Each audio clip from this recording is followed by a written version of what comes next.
Napakadumi.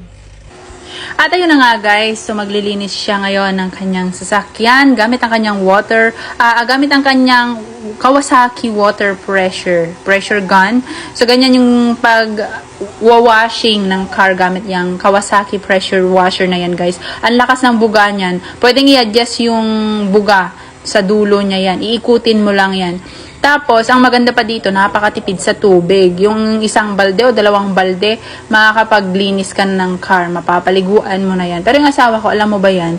Minamanual niyang sinasabon yung car. Pero yung ano na yan, pressure washer na yan, meron na ding yung sa gun niya mismo, meron na ding bottle doon para sa sabon. Pwede yun. Pero yung asawa ko, mas gusto niyang minamanual. Ewan ko ba, masyado lang maarte.